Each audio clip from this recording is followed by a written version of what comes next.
Bonjour mes chers élèves, je vais continuer la correction de l'examen national 2019 session de rattrapage. On s'est arrêté dans le premier exercice, c'est la chimie.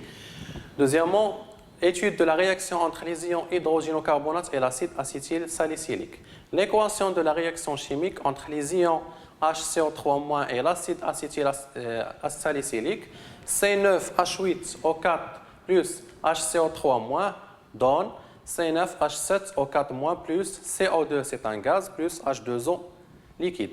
Afin de suivre l'évolution de cette réaction, on introduit dans un ballon un volume V qui est égal à 10 ml d'une solution aqueuse d'hydrogénocarbonate de sodium, Na+, plus HCO3-, dont la concentration initiale effective des ions hydrogénocarbonate qui est égale à 0,5 mol par litre. Puis à un instant choisi comme origine des dates, T égale à 0, on ajoute à la solution une quantité d'acide acétylsalicylique de masse M égale 0,5 g.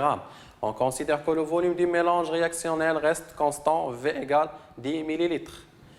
La courbe de la figure ci-dessous représente l'évolution temporelle de l'avancement de la réaction X. Première question, montrer que les quantités de matière initiale des réactifs sont.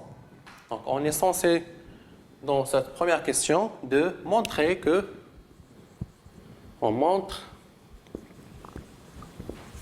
que la quantité de matière initiale d'acide acétylsalicylique égale à 2,8 millimoles. Et de même pour la quantité de matière initiale d'hydrogénocarbonate HCO3- qui est égale à 5 millimoles. Donc, premièrement, je vais commencer par la quantité de matière initiale d'acide acétylsalicylique, C9H8O4, qui est égal à la masse de cet acide divisé par la masse molaire. Donc, d'après les données, on a la masse égale à 0,5 g. Et pour la masse molaire, je cherche la masse molaire dans l'énoncé. Donc, la masse molaire de l'acide acétylsalicylique, c'est 180 g par mol.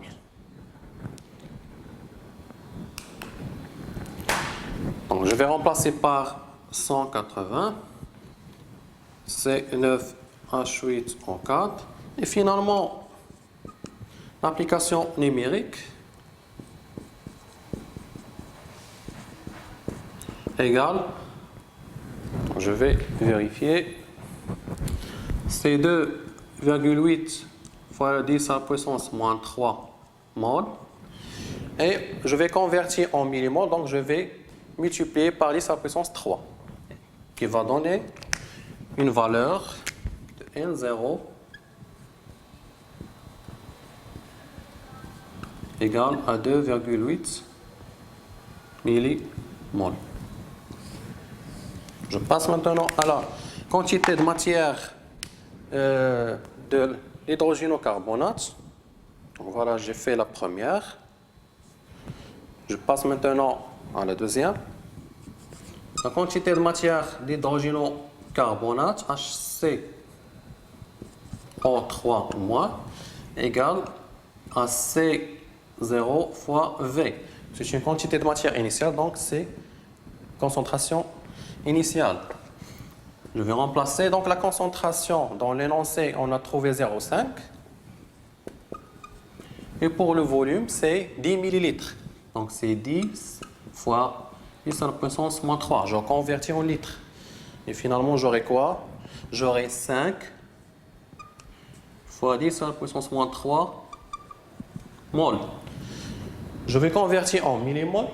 Donc, il devient 0 de HCO3-, il devient 5 millimoles. Voilà la première question. Je passe maintenant à la deuxième question. Dresser le tableau descriptif d'avancement de la réaction. Le tableau d'avancement de la réaction.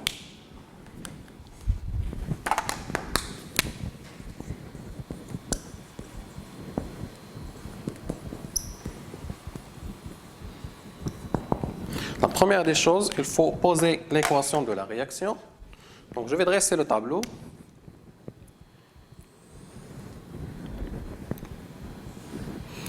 Donc, on a d'après les données, on a C9, H8, O4, plus HC3-, qui donne C9, H8, ou bien H7, plus CO2 gaz, plus H2O liquide.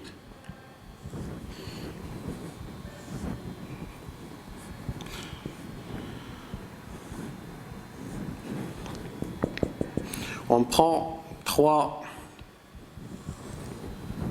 états de la réaction.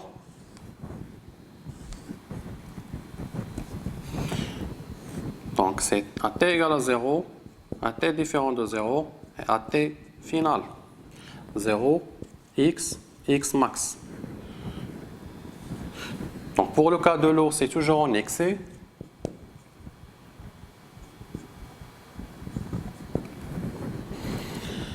Donc, je commence. Donc pour les produits, c'est 0, 0.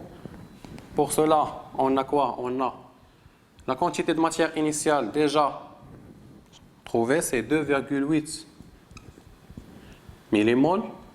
Je vais la convertir en mol, donc c'est 10-3. Et pour l'hydrogénocarbonate, c'est 5 fois 10 à la puissance moins 3. Il devient au cours de la réaction, c'est 2,8 fois 10 à la puissance moins 3 moins x. 5 fois 10 moins 3 moins x. Et ici, c'est 2,8 10 moins 3 fois moins x max. Et ici, c'est 5 fois 10 moins 3 moins x max. Là, on a x, x, et de même, x max, x max. Et voilà le tableau d'avancement. Je pars maintenant à la troisième question. Trouver la valeur de l'avancement maximal x max. Troisième question. On cherche x max. Et pour cela, on va faire des hypothèses. Je suppose que ce réactif est limitant et donc la quantité de matière finale égale à 0. Et de même, je suppose que ce réactif-là égale à 0. Et je vais déduire x max. Donc, je suppose que l'acide salicylique C9H8O4 réactif limitant et donc 2,8 fois 10 moins 3 moins x max égale à 0. Je vais la noter x max 1. Et donc, c'est quoi x max 1? Égale à 2,8 fois 10 moins 3 mol. De même, je suppose que HCO3 moins, c'est l'hydrogénocarbonate, est un réactif limitant.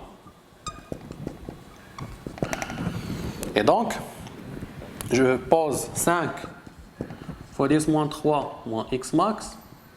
Je vais la noter 2 égale à 0. Donc x max 2 égale à quoi?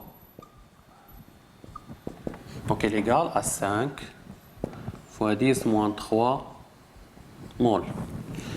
Je vais comparer les deux valeurs et je constate que x max 1 est inférieur à x max 2. X max 1 inférieur à x max. Et donc, la valeur de x max est celle, la petite. Donc, on prend toujours la valeur petite. Donc, c'est x max 1. Et finalement, je pose x max égale à la valeur minimale qui est égale à x max 1 qui est égale à 2,8 fois 10 à la puissance moins 3 mol. Et voilà la valeur de X max. Et par conséquent, c'est l'acide qui est réactif limitant. Cet acide qui va jouer le rôle d'un réactif limitant. Et maintenant, je passe à la question numéro 4. Calculer la vitesse volumique de la réaction en mol par litre par seconde à l'instant t égale à 100 secondes. Quatrième question. La vitesse volumique.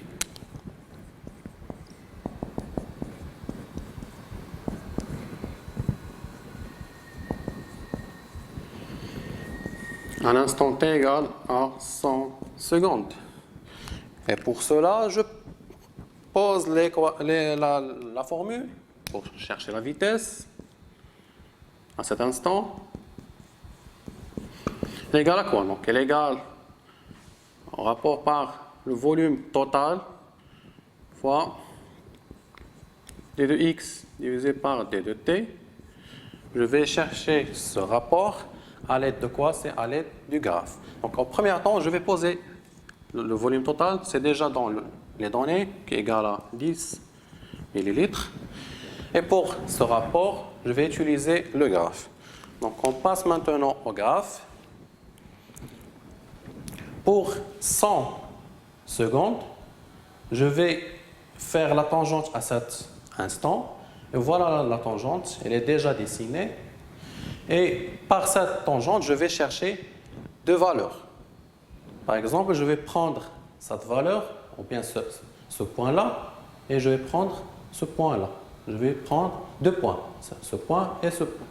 Pour ce point, le x égale à quoi? Donc, il est égal à 1,75. Et le temps égale à 100. Et pour ce point-là, le x égale à 0,75. Et le temps égale à 0. Et voilà, je vais poser les deux. Donc, le v égale 1v sur 10 fois 10 moins 3. Le premier point, c'est 1,75 moins 0,75. Et ici, j'ai 100. Et ici, j'ai 0. À ne pas oublier que dans le graphe, on a millimoles. Et donc, il faut qu'on convertisse la valeur prise par les ordonnées. Donc, je vais convertir en 10 moins 3.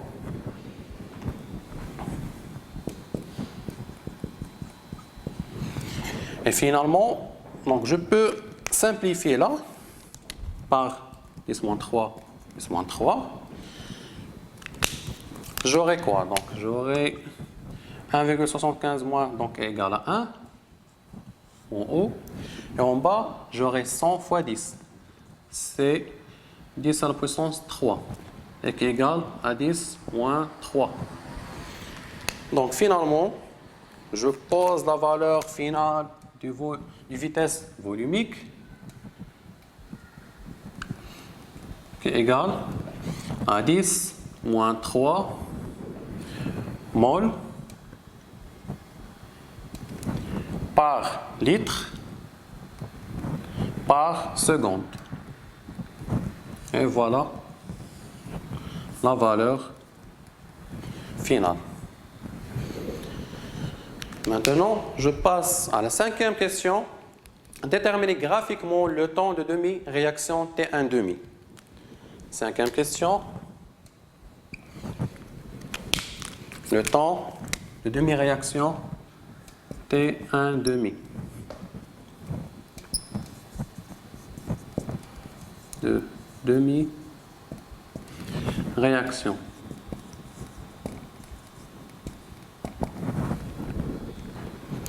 Donc, ce temps, il est toujours correspond à la moitié de la valeur de x max. Donc, je pose T1,5, il correspond toujours à la moitié de x max. À la moitié de x max. Et donc, sachant bien que x max est égal à 2,8 fois 10 en puissance moins 3. Donc, je vais remplacer par 2,8 fois 10 puissance moins 3 divisé par 2 égale à quoi? C'est 1,4. Et je vais convertir cette valeur en millimoles. Donc, il devient 1,4 millimoles. Et donc, on cherche le temps de demi-réaction qui correspond à cette valeur de 1,4. Donc, d'après le graphe, on va chercher cette T1,5. Donc, 1,4, donc, c'est là. Donc, j'aurai 1,4 ici, donc 1,5, et là, je vais 1,4. Je projette sur le graphe, et j'aurai quoi? J'aurai cette valeur qui est presque égale à 70. Elle est presque égale à 70. Donc, finalement, T1,5 égale à 70 secondes.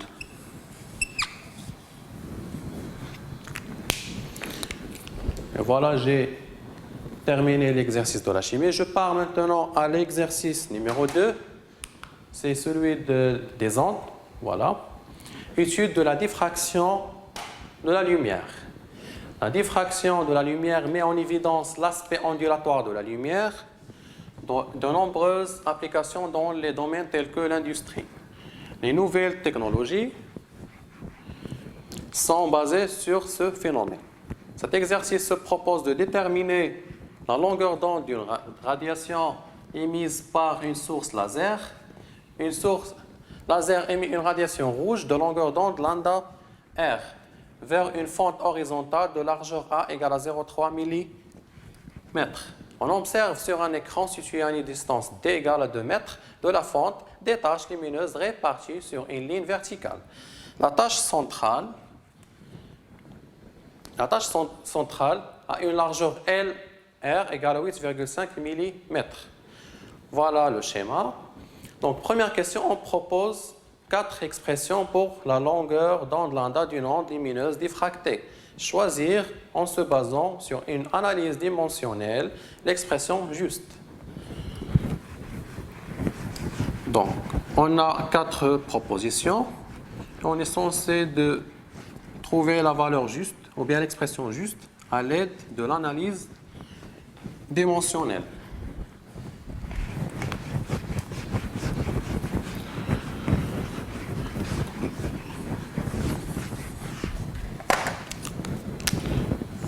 C'est l'exercice numéro 2 des ondes. Et première question. Donc je vais écrire la première expression lambda qui est égale à A fois L fois D divisé par 2. Sachant que la dimension de lambda, elle est toujours en L. Et pour la largeur de la fente, elle est en L, sa dimension.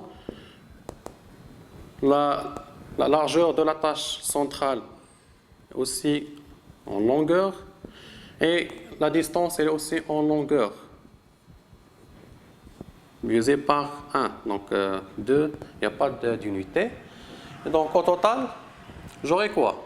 J'aurai N à la puissance de 3.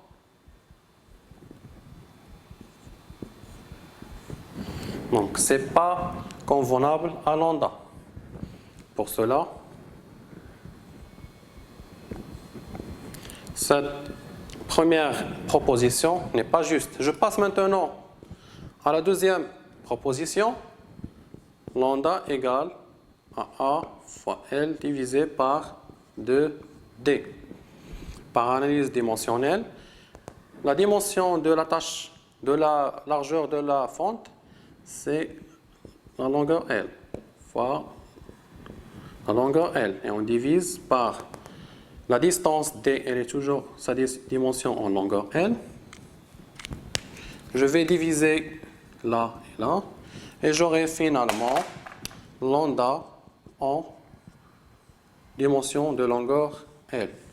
Et donc, l'expression juste, c'est la deuxième. Donc, c'est la deuxième expression qui est juste. Et qui est égale à quoi?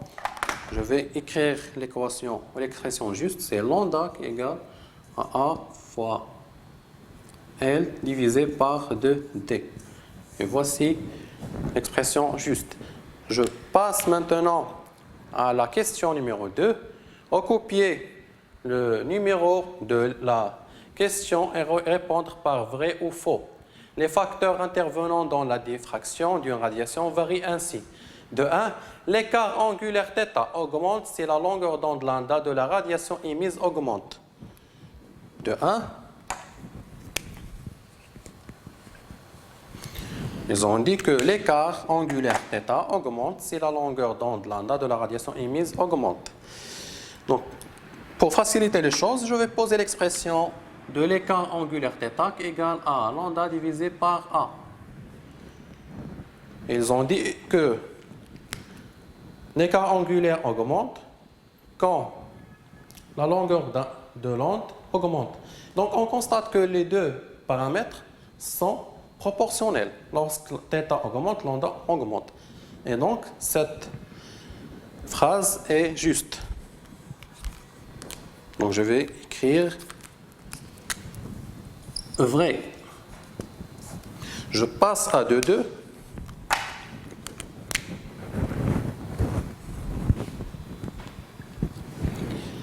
La largeur L de la tâche centrale est proportionnelle à la largeur A de la fente. La largeur L de la tâche centrale est proportionnelle à la largeur A de la fente. Donc, pour voir est-ce que cette phrase est juste ou non, je vais poser l'expression. Donc, je vais utiliser cette expression. Donc, lambda égale à A fois L divisé par 2D. On va comparer deux paramètres. On a la tâche centrale L et la largeur A. Donc, je vais écrire une expression entre lambda et A. Donc, lambda égale à quoi? Ou bien, voilà, donc la largeur L, voilà, et A. Donc, je vais écrire une expression entre la largeur de la tâche centrale L et A. Donc, L égale à quoi? Donc, L égale à 2 fois D fois lambda divisé par A. Voilà une expression qui relie la tâche centrale L et la largeur de la fente. Et on constate que la largeur de la tâche centrale et la largeur de la fente sont les deux inversement proportionnels. Et n'est pas proportionnels. Ils sont inversement proportionnels. C'est-à-dire lorsque lambda augmente, ou bien L augmente, la largeur de la tâche centrale diminue. Donc, ils sont inversement proportionnels.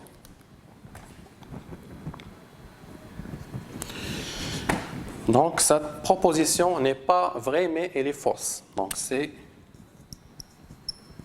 faux. Ils ne sont pas proportionnels. Maintenant, je passe à la question numéro 3. Déterminer la longueur d'onde lambda R de la radiation émise par cette source laser. Troisième question. On cherche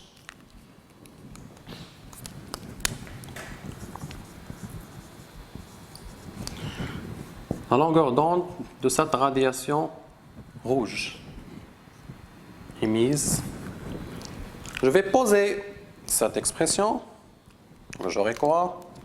J'aurai lambda R égale à A fois L divisé par 2D.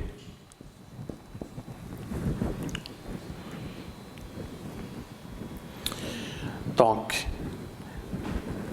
les paramètres D et A, ce sont des constantes, mais la tâche centrale, elle est toujours proportionnelle à la longueur d'onde. Donc, il devient L de R. Donc, je vais faire l'application numérique. Il devient, donc, la largeur de la fente A égale à 0,3 mm. Donc, 0,3 fois 10 à la puissance moins 3, je vais convertir en mètres, fois La largeur de la tâche centrale qui est égale à 8,5 mm. C'est fois 10 à la puissance moins 3. Et je divise par 2 fois la distance D qui est égale à 2 mètres. Voilà, c'est 2 mètres. Finalement, la valeur de lambda vaut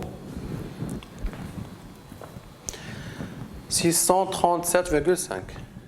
637,5.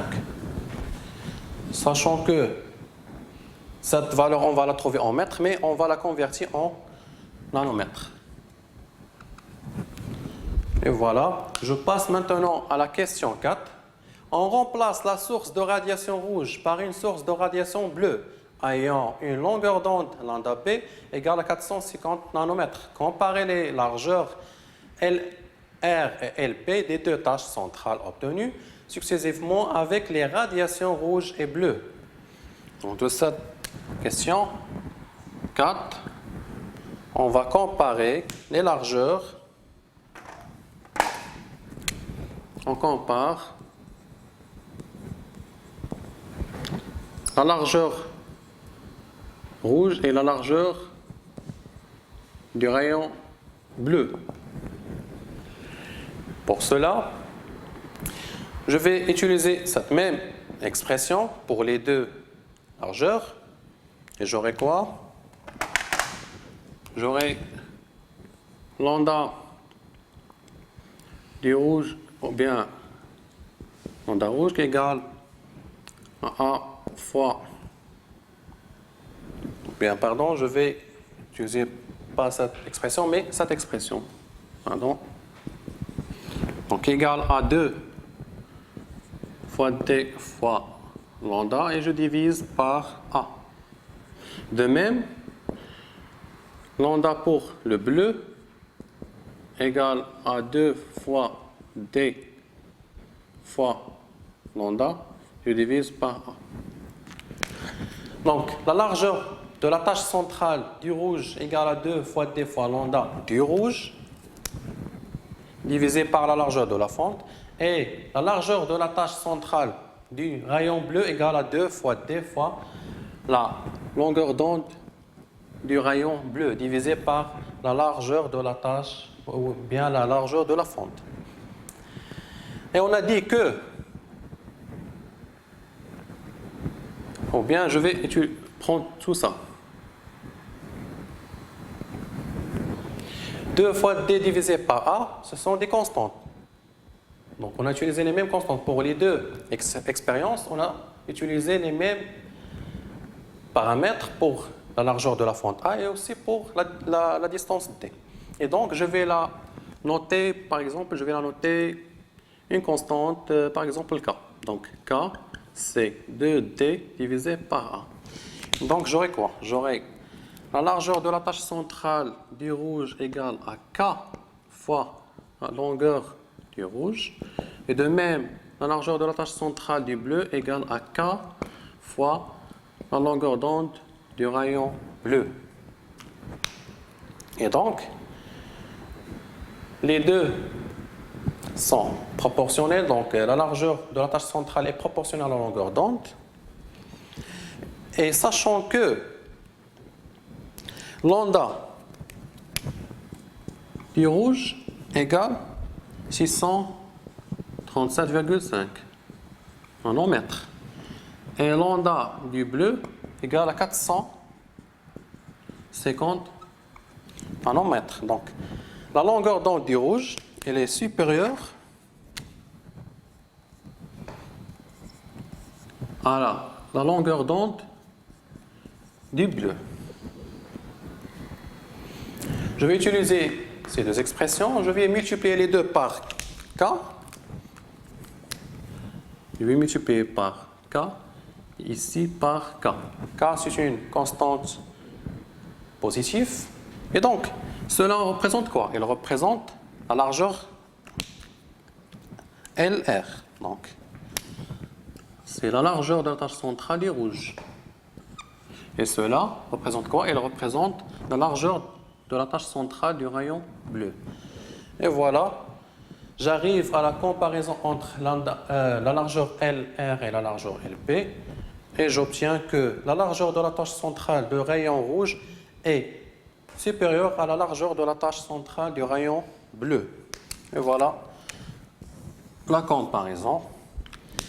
Et j'arrive à la fin de cette séance. Bon courage et à bientôt.